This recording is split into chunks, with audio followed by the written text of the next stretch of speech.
We just got to probably the biggest hole in the entire world. Some may call it the Grand Canyon.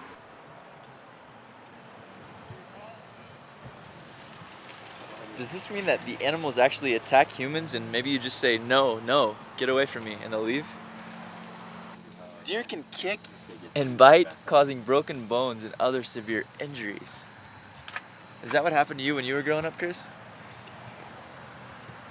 I don't want to talk about that.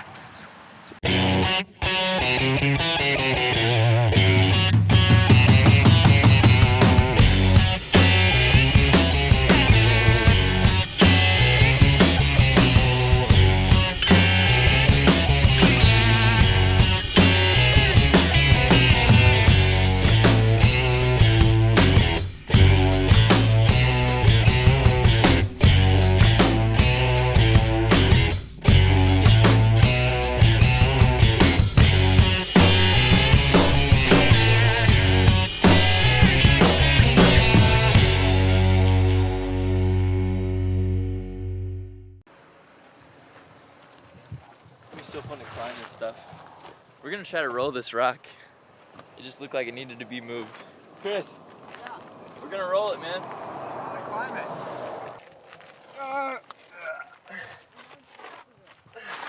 Oh.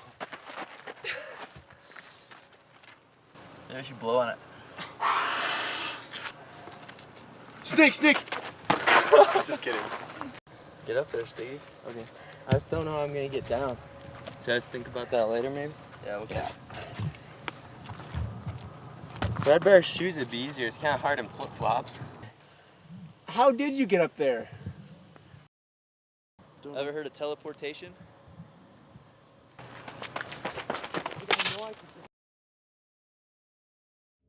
The Grand Canyon is grande. The view of the Grand Canyon is something that cannot be described. It can only be experienced. We're at the Grand Canyon and we're gonna go on our first hike. It's called the South Kabai Trail. Chris, you have any idea where it is? I think it may be that way. Maybe trailhead that way? All right. Okay.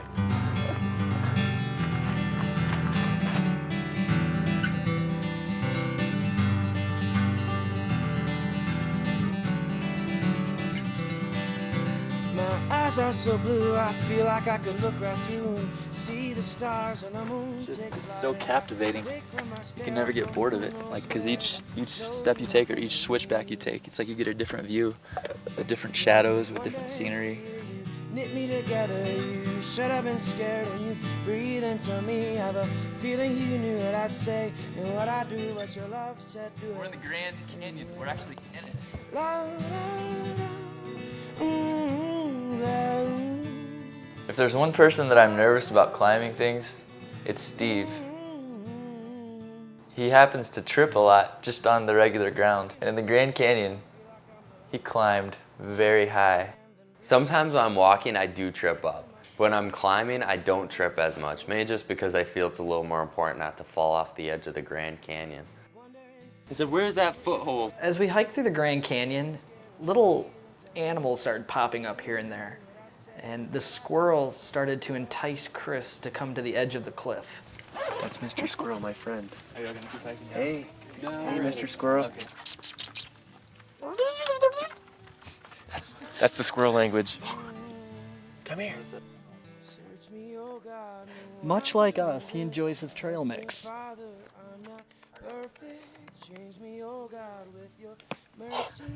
Did you touch it? I touched the squirrel. No matter what animal we saw while we were at these parks, I tried to interact with it. There's a squirrel. I touched his tail, even though I think he was trying to communicate something to me, like back away from the cliff edge. And I appreciate that from that squirrel. He was a good guy. We saw deer. We were like 10 feet away from deer. I kicked a fish. It wasn't out of anger though. It was just out of reaction. What else did we see? We saw bats. We saw butterflies. We saw a lot of donkey poop, which is an animal in itself. If you've never seen donkey poop, then I suggest you find some now. and look so you can understand my agony. There's so much mule poop out here. Yeah, but if you're at a spa, they'd rub that stuff on you and then charge you $50 for it. Let's do it right here for free. The Grand Canyon's incredible. But as pretty as it is, coming back up, it's horrible. Well, we've explored quite a bit of the Grand Canyon, and now we've began to climb back up. And even after only being down, about 2 miles, you think? Yeah. It's really hard to climb back up. I'm a pretty tough guy. Not quite as tough as Steve, but I'm pretty tough. And that Grand Canyon kicked my butt. How you doing? Good. Almost there, almost there. Got to meet some cool people along the hike. Everybody's really friendly when they're out in the wilderness. It just, the fresh air, the lack of working, except for us, just makes people happier. All right, Jeff, we're out here in the Grand Canyon. Do you find this place beautiful? And if you do, why? I do find it beautiful. Why? I guess because God created it all, you know? And it shows like what a vivid imagination he has, that he would create something so beautiful and he allowed us to see it. I think that's awesome. How do you feel like the world, just people in general view beauty? It's kind of like a superficial beauty, like the temporary kind of beauty. I don't know if I'm generalizing, but I guess that's how I see it.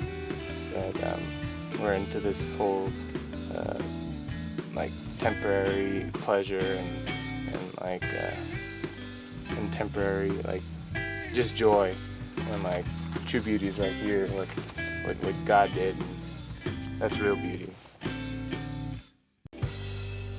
After seeing the Grand Canyon for the first time, we figured, why not camp out?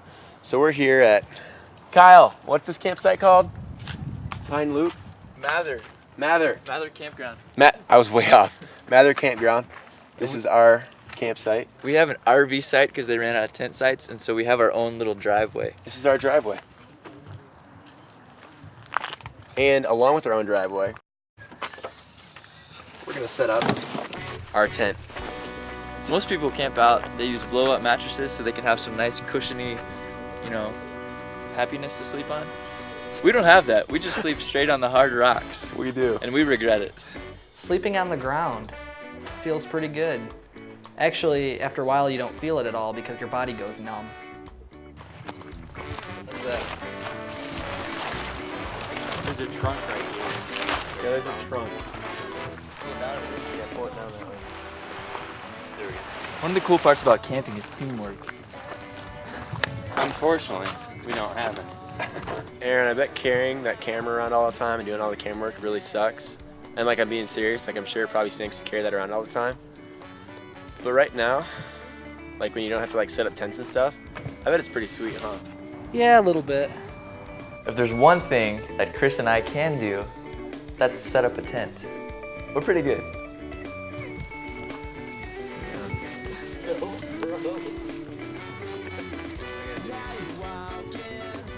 So I'm not gonna lie to you, at the beginning of this trip, Kyle and I were a little shaky at setting up the tent. Took us a little while, had to figure out the poles, the ropes. It was tough at first. But during the course of this trip, we've become experts. Seriously, experts. With a lot of synthesizing. What is Steve doing? Raising the tent. It's not raise the pants, it's raise the tent, remember? Let's do the gray one first. It doesn't matter, dude, just connect in here. Any more room over there, Kyle? No. Really? It's the most disturbing thing I've ever seen. Chris and Kyle are at best mediocre at setting up the tent. It takes a really long time, and we never even get the little thing on that like keeps water off of us. They're not that good. Oh, dude, no, seriously, this is really comfortable.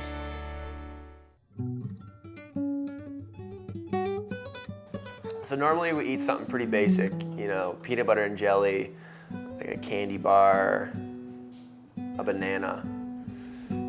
But there's something about the Grand Canyon that made Steve and Aaron want to step things up a notch. And that's why they made quesadillas. We're cooking over the fire with some raw materials. Got some tortillas. Some tortillas. We got some turkey breasts. Got some cheddar jack Mexican style cheese, because we miss Mexico. And we got some salsa. Aaron and I came up with the idea for quesadillas, and it turned out really good. I'm gonna make it the right way.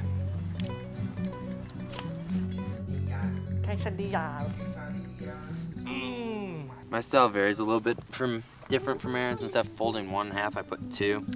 Put some meat, cheese. This is the top layer.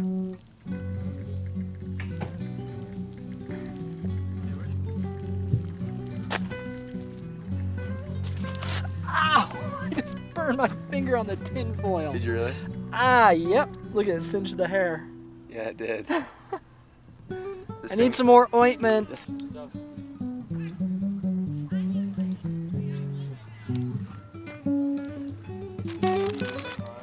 At first, I thought it was kind of lame, but once I bit into the quesadilla, I knew that it was from heaven. Grace, I think you definitely got the best quesadilla. Wow. This is heavenly. Aaron, thanks, man. This is so good. So good. I don't like the log. This is serious business. There's nothing like hanging out with a few of your buddies around a good old-fashioned campfire. Camping tradition. How can you really call it camping with no marshmallows? I know. Let's bust them out. We gotta find sticks. Why don't we have a knife? Like, how did we go on like a huge road trip without even like a Swiss Army knife? The Swiss have it going on. Roasting marshmallows may seem like something that you did as a kid, but it really never gets old. I think it would be a good idea to feed alligators marshmallows. Dang it. I burned it.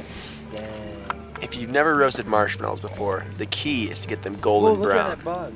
The one no-no is don't hold it too far away from the fire or hold it too close to the fire. Because the one thing you don't want to have happen is for it to get lit, as Kyle just did. Ah! An inexperienced marshmallow cooker. Inexperienced marshmallow cooker. I don't like to toot my own horn, but I'm pretty good at roasting marshmallows. Like, I'm almost too good. You know, roasting a marshmallow properly is kind of like properly cooking a rotisserie chicken. It's a long, slow process, but once that chicken's properly basted, much in the same way as a properly roasted marshmallow. All right, I think the marshmallow is about ready. It's reached its perfect state, I think, and as a marshmallow chef in my craft, I would like for Steve and Carrie to taste it and tell me what you think. Not in a weird way. Sick freak. I'm just kidding. Just bite it off, you think? I mean, Is it warm? Oh, it's perfect. yeah, it's nice. It is nice.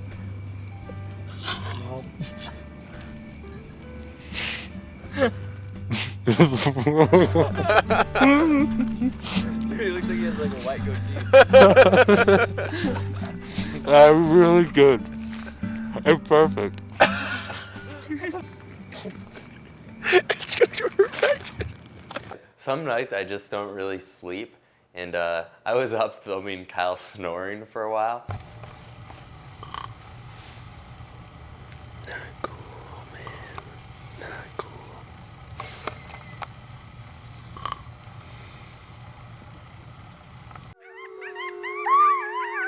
We were at the Grand Canyon National Park, and we were just woke up by the sound of wild howling coyotes. That was crazy. That was like the scariest, most like blood-curdling sound ever. The noise of screaming, howling, bloodthirsty coyotes is enough to wake up the strongest, most burly man alive. And by burly, strong men, I'm talking about us.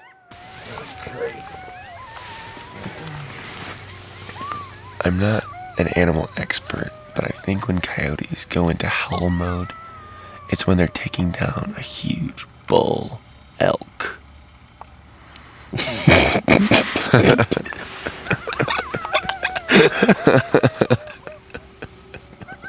Somewhere out there, a family of elk just lost their daddy, and that's a little bit sad.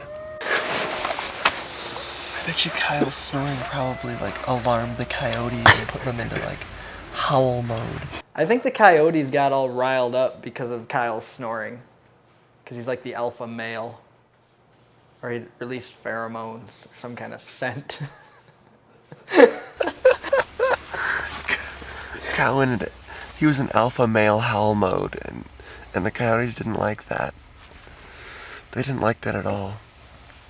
They were like, dude, there's another big coyote out there, and we need to take him out. We need to take out his pack.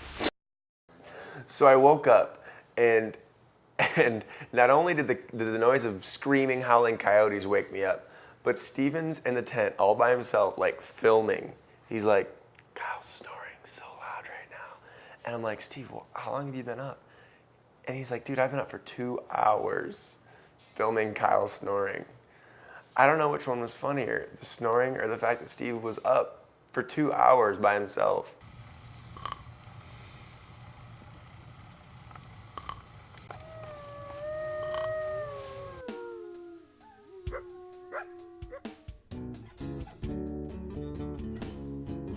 When you're at Zion National Park, you have to drive through 2 tunnels.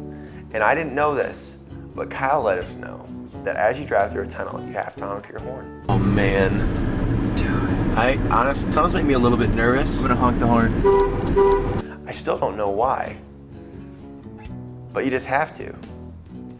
Beep, beep.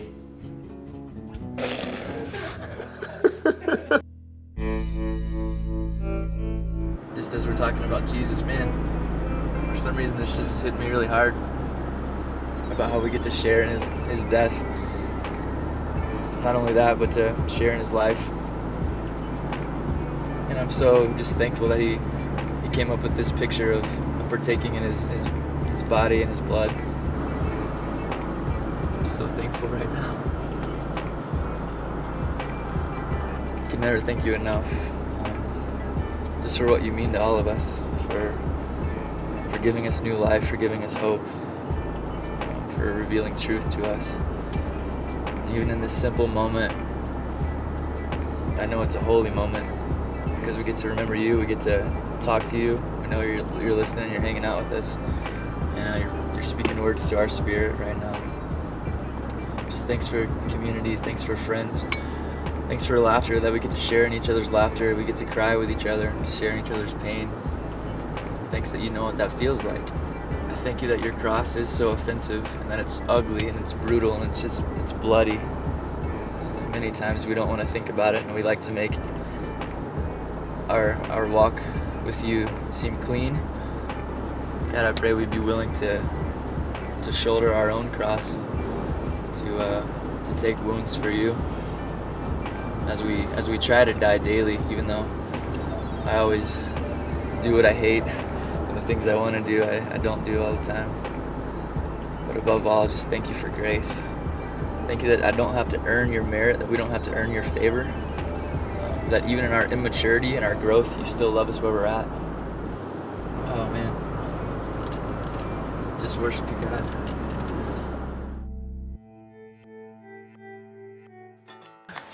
How you doing? So you should probably put your stick down now because all the animals here at Zion are very tame. Yeah, put the stick down. A cougar will be like, yeah, a cougar will come up and like start purring and just like rubbing its head against you. yeah, but that's what they want you to think, and then it's gonna bite my face off, and then I'm gonna be like, I wish I had this stick. I love animals a lot, but when it comes down to me or him, it's gonna be me every time, big guy. I guess we're gonna see how good our prayer life is.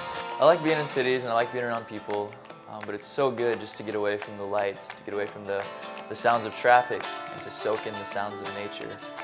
to see the beauty of God's creation, and just to be quiet for a while. I love animals a whole lot, and I feel like that not only did I appreciate nature, but nature appreciated me. I caught a fish! You caught a fish? What? We saw so much wildlife, and Chris kicked up a fish, for crying out loud. That's insane. He doesn't even need like a net or a fishing pole. He just uses his feet.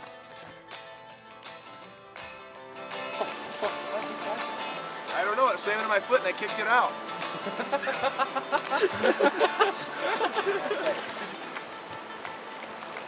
Resuscitating. I have no idea what kind it is. It looks like some kind of sucker fish. This is incredible. This fish swims into my foot, and out of a reaction, I just kick, and I kicked it up onto land. And next thing you know, I'm holding dinner.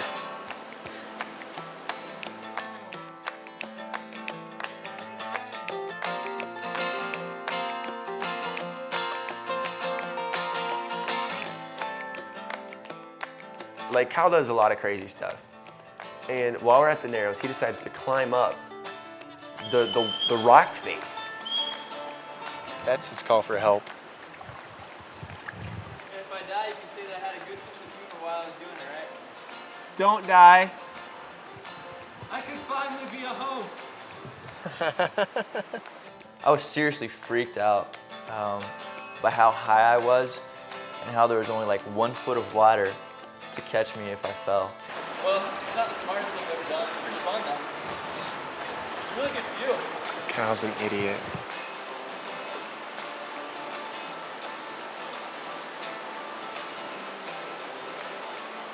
So good, right? Oh my gosh, it tastes like amazing. I want to fill up my water bottle with it. I feel like at any moment, some Irish guy is gonna like jump out of the canyon rocks and try to like peddle me soap. It's like an Irish Spring commercial. This kind of reminds me of some kind of like shampoo commercial where you just like, come up and you're like,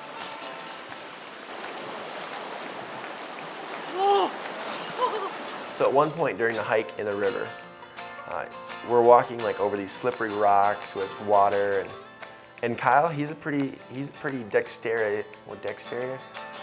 Is dexterous? He's a pretty dexterous guy. That's not even a word, but you know what I'm trying to say.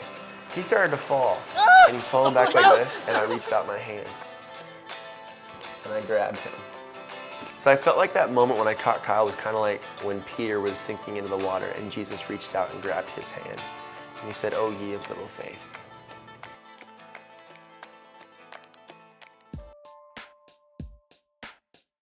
we're just driving along. Oh wait, no, we're just backing up out of the gas station and bam! All right, so I know that Steve hates us talking about him hitting a pole. And honestly, none of us even saw the pole, so I can't really blame him. But it did leave a mean dent in that bumper.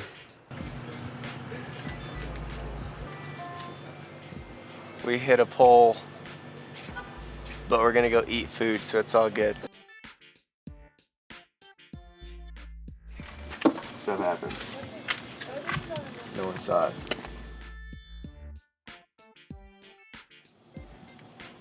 Let's try and blow it off. All right, we've driven in some of the most intense areas in the country. Like, we've driven in Hollywood, LA, Vegas. I mean, we've gone to some seriously busy locations. We're in Podunk, Utah. We hit the one cement pole in the entire state. I love you, Steve. We almost made it with no accidents. I think he's crying. I feel really bad for him. It's like, none of us saw it. I mean, stuff happens. At least it's just plastic, right? At least it wasn't with another car. That would have been really bad. Everyone makes mistakes. Just happened to be Steve this time. Steve's pretty mad at himself. I cut my toe. When we hit? Yeah, I don't know how.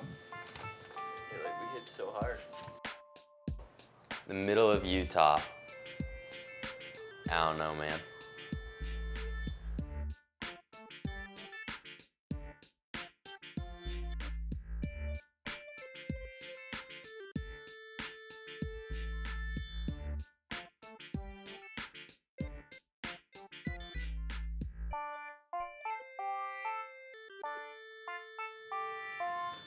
Yeah, hey Brian. Our time at the Grand Canyon and at Zion National Park was just incredible. You know, I've heard about places like that, and I've seen pictures, I've seen them on movies, but until you're actually there, you know, you can't ever even imagine how beautiful and how great a place like that can be, you know. I've really enjoyed the cities a lot, but it's just so refreshing to finally get out and to just maybe away from the people and the noise, just everything that's going on around us, and just, you know, have a chance to soak in some of the most beautiful places that I've ever seen. And it's like something you can see it in pictures, you can see it in paintings even, which are really cool, but until you're actually there, you see it with your own eyes, you experience it. It's hard to explain to somebody God's creation until you see it. Yeah, you know, I mean, you've hiked the Grand Canyon before, and you know, you've told me stories about it. But until I was actually there, I never could have imagined, you know, what you were trying to tell me, and the beauty that's in those places. And even just on the surface, you know, we're out there on the rim of the Grand Canyon, but until you actually hike down a bit, like we did that one morning, you know, until you actually hike down and get inside, you still just can't fully grasp how beautiful a place like that is. It's so hard sometimes, especially in our culture, is because we want to look on, you know, outward beauty only, and especially young people our age, because of the media, because of culture, and because of things we've just been fed. It's like when we see somebody, we automatically judge how they look on the outside. That's like our first thing. And it's like, I hope and I pray that one day when I see people, I'll be able to just see their personality, see their inner beauty, see them the way God sees them. Because like a person created in the image of God, no matter what they look like or sound like or what language they speak, they're a beautiful creation. Oh yeah. I mean, and again, like you said, when you're, you know, trying to find the girl that's the right one for you, it's so easy to get caught up in outside looks, like you said. You know, you rarely hear someone go, hey, check her out, she's got a great personality. You know, you never hear someone say that. I mean, it just sounds, you know, weird and kind of awkward. But I think if we try to love people the way God sees them, or the way God loves them, and if we try and see people the way God sees them, then we'll start to look on the inside. You know, in the world's eyes, a person might not be the most handsome guy or the most beautiful girl, but a guy that is kind, and a guy that loves people for who they are, or a girl that's just compassionate and loving on the inside, I think that's what true beauty really is.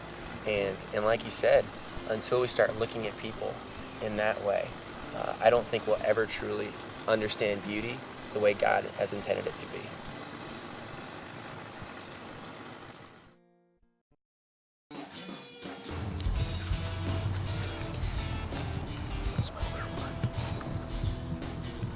Ow.